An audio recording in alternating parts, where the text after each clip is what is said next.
Mummy મેં લગન શું કામ કર્યા છે એનું કારણ મને કયો તો.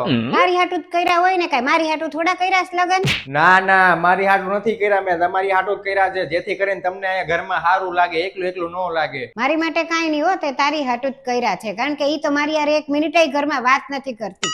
અરે પણ તો મમ્મી એમાં તમે એને વહુની જેમ નહીં, એને છોકરીની જેમ રાખો. હું તો એને મારી દીકરી જ માનું છું, તું એવું માનેસ કે જાણે હું એને નોકરની જેમ રાખતી હોય. તો આવી ગયું ને જે મનમાં હતું એ મોઢા ઉપર કે નોકરની જેમ રાખો છો એમ, એટલે જ તે એના ઘરે વહી ગઈ. સારું થયું વહી ગઈ, અને તને બહુ એવું લાગતું હોય ને તો તુંય તે ત્યાં વયો જા. અરે મમ્મી કાંઈક લાગણી દયા ભાવના જેવી વસ્તુ હોય કે ન હોય? એને મારી દયા આવતી હોય, મારી ઉપર લાગણી હોય તો હું એની ઉપર લાગણી રાખું ને. સારું વાંધો નહીં, તો ઈ એના ઘરે રહે, તમે તમારા ઘરે રહ્યો. હું તો અહીં જલસાથી રહું જ છું, મારે હું વાંધો? તમારે જલસા છે, મારું હું? તારી ઉપર હું એવો જાદુ કર્યો છે કે તું એના વિના રહી નથી શકતો. એવું કાંઈ જાદુ ટોના કોઈ વસ્તુ નથી કર્યું. આ તો આપણને એમ થાય કે ભાઈ હારે રહેતા હોય તો મજા આવે, એમ લાગણી જેવું હોય તો આપણને એમ થાય કે ના ના ભાઈ ઈ એના ઘરે હું કામ જાય, એમ આપણે અહીંયા રાખી શકીએ સારી રીતના, મજા આવે, આપણને ગમે એમ આપણી હારે રહેતો. એની એકેય વાત મારી આગળ કરતો નહીં. તને બહુ લાગણી હોય ને તો તું જા ને તારા હાહરે ઘર જમાઈ બની જા. મમ્મી મમ્મી આ જો મનીષાની વીટી મળી ગઈ, એને ખોવાઈ ગઈ હતી ને, ઈ એને ફોન કરી દે જલ્દી જા. હું કામ ને એને કહું? આ વીટી તો મેં જ આપેલી છે, તો મારે શું છે એને કહેવાની જરૂર? મારે કાંઈ નથી કેવું. મમ્મી બહુ માથું દુખે છે, મને એવું લાગે છે કે આ બધું ગરમ થઈ ગયું છે ને, તાવ આવી ગયો લાગે છે. મનીષાને ફોન કરીને પૂછ ને દવા ક્યાં મૂકી છે મારી બધી. અરે દવા માટે એને થોડું પૂછવાનું હોય રે, હમણાં હું ડોક્ટરને ફોન કરીને અહીંયા ઘરે બોલાવી લઉં.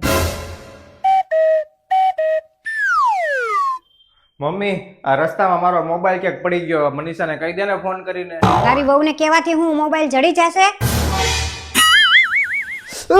મમ્મી મને ચીપટી આવી ગઈ આમાં આંગળીમાં, જલ્દી મનીષાને ફોન કર. ઈ કઈ થોડી ડોક્ટર છે, તેને ફોન કરીએ, ઉભો રે હમણાં દવા લગાડ દઉં.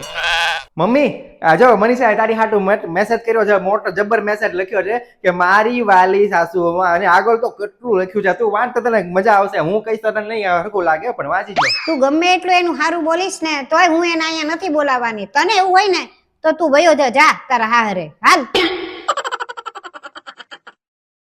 ભાવિન જલ્દી મનીષાને ફોન કરીને બોલાવીને, મને પગમાં વાગી ગયું છે, હું કાંઈ કામ નહીં કરી શકું એના વિના, હવે કાંઈ નહીં થાય, બોલાવ જલ્દી. અરે એમાં એને હું બોલાવાનું મમ્મી, તમે મને સવારથી તો કહો છો કે એકેય કામ મને બોલાવવાની જરૂર છે નહીં.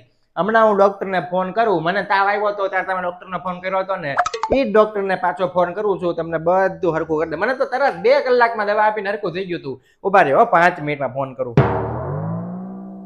અરે મને પણ બહુ પગમાં દુખે છે, હું નહીં હાલી શકું, નહીં ઊભી થઈ શકું. તું ગમે એમ કરીને એને બોલાવ જલ્દી, નહીતર હું ફોન કરું. બોલાવ. સારું વાંધો નહીં, હવે કરું. મનીષાને જ લગાડ્યો છે ફોન મેં.